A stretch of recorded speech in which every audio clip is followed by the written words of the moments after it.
नमस्कार दोस्तों, स्वागत है आपका हमारे YouTube channel my learning my experience पर, जहां पे हम लोग बिल्डिंग कंस्ट्रक्शन की बात करते हैं। लेकिन आज के वीडियो में बिल्डिंग हम लोग जहां पे बनाते हैं, यानी कि लैंड जमीन का मेजरमेंट के बारे में सीखने वाले हैं। आपके पास यदि खानदानी जमीन है या फिर आपने जमीन खरीदा है, तो ये लफड़े तो होते ही है कि आपके हिस्से में जो जमीन मिला है वो बराबर है भी या नहीं, यानी जितने का पैसा आपने पे किया है या फिर आपके हिस्से में जितनी आनी चाहिए उतना है या नहीं है। इसके लिए हम लोग कुछ टर्म है उससे समझने वाले हैं। आज के वीडियो में हम ये सीखेंगे कि लगी क्या होता है, वही लगी जिसका इस्तेमाल जमीन के मेजरमेंट में किया जाता है। फिर हम हाथ समझेंगे, हाथ क्या होता है, यानी जैसे हम बोलते हैं ना कि हमारे यहाँ 10 हाथ का लगी है, आपके यहाँ 8 हाथ का लगी हो सकता है, 6 हाथ का लगी हो सकता है। तो हाथ और लगी क्या होता है। फिर हम ये समझेंगे कि हाथ और लगी को हम फीट में कैसे कन्वर्ट करेंगे, और लास्ट में ये सीखेंगे धूर क्या होता है, कट्ठा क्या होता है और बीघा क्या होता है। तो चलिए हम बिना देर के वीडियो को स्टार्ट करते हैं, अंत तक जरूर बने रहिएगा। सबसे पहले हम लोग लगी और हाथ को समझेंगे। लगी किसे कहते हैं, जैसे कि आप अपने इलाके में बोल सकते हैं, आपके यहाँ जैसा हो कि 10 हाथ का लगी है या 8 हाथ का लगी है, 6 हाथ का लगी है या 7 हाथ का लगी है, 6.5 हाथ का भी लगी हो सकता है। जैसे कि मेरा यहाँ 10 हाथ का लगी है। तो लगी क्या होता है, आप जैसे कि एक जमीन है, एक ऐसा जमीन है जिसका इधर से भी 10 हाथ है। मेरे यहाँ लगी जो है, लगी जो 10 हाथ का है, 10 हाथ का है, तो इसका ये मतलब होता है कि 10 हाथ इधर से हो, 10 हाथ इधर से हो, 10 हाथ इधर से हो, 10 हाथ इधर से हो, और ये जो डायगोनल है ये भी बराबर हो। जैसे कि ये ए हो गया, ये बी हो गया, ये सी और ये डी है, तो ए बी बराबर हो बी सी, बराबर हो सी डी, बराबर D A is equal to 10 हाथ हो। तो इसे हम क्या बोलेंगे, एक धूर बोलेंगे। साथ ही साथ ए सी और बी डी, यानी कि ए सी बराबर बी डी, ये भी बराबर हो, तो इसे हम एक धूर बोलेंगे। यहाँ पे मैं बराबर लिख देता हूं ताकि ये दोनों बराबर हो।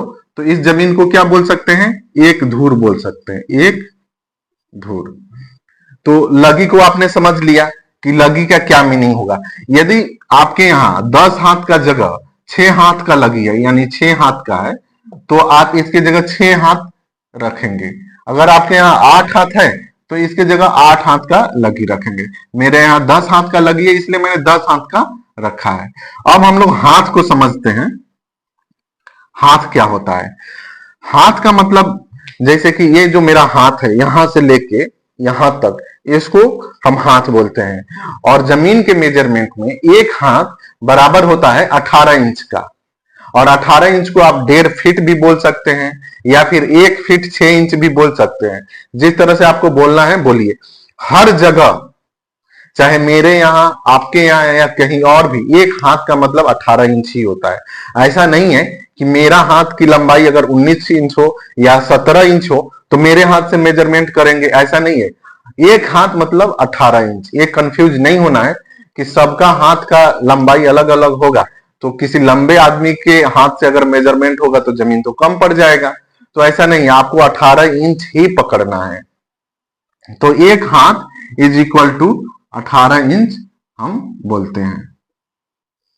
अब हम लोग समझने वाले हैं कि आप कन्वर्ट कैसे करेंगे, यानी कि लगी को फीट में कैसे कन्वर्ट करेंगे। जैसे कि आपके यहाँ 10 हाथ का लगी है, 8 हाथ का लगी है, तो उसको फीट में कैसे कन्वर्ट करेंगे। और फीट जो होता है, इसलिए चेंज करना जरूरी होता है फीट में कि फीट यूनिवर्सल यूनिट है, यानी हर जगह 1 फीट 12 इंच को ही बोला जाता है, ऐसा चेंज नहीं हो सकता है। लेकिन लगी के वजह से काठा, धूर, बीघा, ये सब हर जगह चेंज होते रहता है, इसलिए स्क्वायर फीट में कन्वर्ट करना ज्यादा जरूरी होता है। तो हम इसे समझते हैं, लगी को आप फीट में कैसे चेंज करेंगे। मान लीजिए ये जमीन है और यहाँ 10 हाथ का लगी है, तो 10 हाथ इधर से भी होगा, 10 हाथ इधर से भी होगा, 10 हाथ इधर से भी होगा, जैसा कि मैंने पहले ही बताया था थोड़ा देर पहले। 10 हाथ इधर से भी होगा और ये जो डायगोनल है ये भी बराबर होगा। तो मैंने बताया है एक हाथ बराबर होता है 1.5 फीट, ये 1.5 फीट हो गया। तो 10 हाथ बराबर कितना हो जाएगा? 10 हाथ बराबर 10 गुने 1.5 फीट, यानी जब इसको मल्टीप्लाई करेंगे तो ये 15 फीट आ जाएगा। यानी एक 10 हाथ जो है ये 15 फीट के बराबर हो गया। देखिए 15 फीट, तो ये 10 हाथ न लिख के हम क्या लिख सकते हैं? 15 फीट लिख सकते हैं। 15 फीट, यहां भी 15 फीट और यहां भी 15 फीट।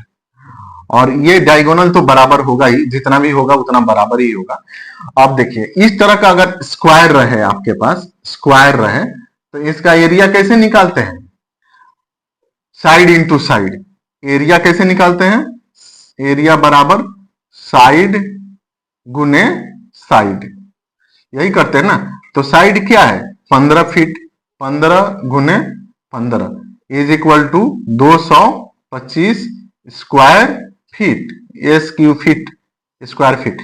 तो ये जो जमीन आया ये एक धूर के बराबर हुआ, यानी कि हम एक धूर बराबर बोल सकते हैं 225 स्क्वायर फीट। एक धूर बराबर 225 स्क्वायर फीट।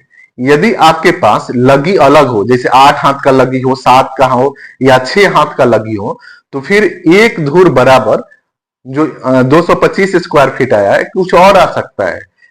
जैसे कि हम 6 हाथ के लगी के एग्जांपल पे समझते हैं। मान लीजिए कहीं पे 6 हाथ का लगी है 6, तो ये फीट में जब हम कन्वर्ट करेंगे, यानी कि यहां पे हम क्या रख देंगे? 6 इंटू 1.5, तो ये कितना हो जाएगा? 6 डेढ़े 9, इसके जगह 9 आ जाएगा। फिर आपको यहाँ पे 9 फीट लिखना पड़ेगा। 9 9 9, तो यहां से 9 से मल्टीप्लाई आपको करना है। 9 9 81 और 81, यानी कि एक धूर बराबर 81 स्क्वायर फीट, जहां पे लगी चेंज है। तो आपके हिसाब से क्या लगी है उस हिसाब से आप देख सकते हैं कि एक धूर कितने स्क्वायर फीट का होता है। तो हमने कन्वर्ट करना सीख लिया है और आप अपने इलाके के हिसाब से आप कन्वर्ट कर पाएंगे। अब हम लोग धूर, कट्ठा और बीघा को समझते हैं। जैसे कि एक धूर बराबर 225 स्क्वायर फीट मैंने निकाला है, यदि 10 हाथ का लगी हो तो उसी तरह से 20 धूर बराबर 1 कट्ठा होता है और 20 कट्ठा बराबर 1 बीघा होता है। जैसे कि हम लोग ऐसे समझते हैं, मान लीजिए ये 10 हाथ है और यहां भी 10 हाथ है, यहां भी 10 हाथ है और यहां भी 10 हाथ है। ये डायगोनल बराबर है, तो एक धूर कहलाएगा। एक धूर। अब एक धूर बराबर कितना? 225 स्क्वायर फीट मैंने निकाला था, 225 स्क्वायर फीट। उसी तरह से 20 धूर बराबर होगा 1 कट्ठा। 1 कट्ठा। अब 1 कट्ठा बराबर 20 into 225 is equal to 4500 square feet. अब यहां पे एक कंडीशन जरूर है कि 10 हाथ का लगी है तो। अब देखिए 20 कट्ठा बराबर 1 बीघा होता है। 1 बीघा, यानी कि 20 से और मल्टीप्लाई हो जाएगा। 20 into 225 is equal to 90,000 square feet, यानी कि 90,000 स्क्वायर फीट को कितना बोलेंगे? 1 बीघा बोलेंगे। और 4,500 स्क्वायर फीट को 1 कट्ठा बोलेंगे और एक धूर 225 स्क्वायर फीट। तो इस वीडियो में हम लोग ने 3 चीजें समझा है। लगी क्या होता है, हाथ क्या होता है, दूसरा इसे कन्वर्ट कैसे करेंगे, और तीसरा धूर क्या होता है, कट्ठा क्या होता है और बीघा क्या होता है। मुझे लगता है ये वीडियो जरूर इंफॉर्मेटिव हुआ होगा। वीडियो अच्छा लगे तो लाइक कीजिए, अपने दोस्तों को शेयर कीजिए और कमेंट्स करके बताइए आपके यहाँ कितने हाथ का लगी है।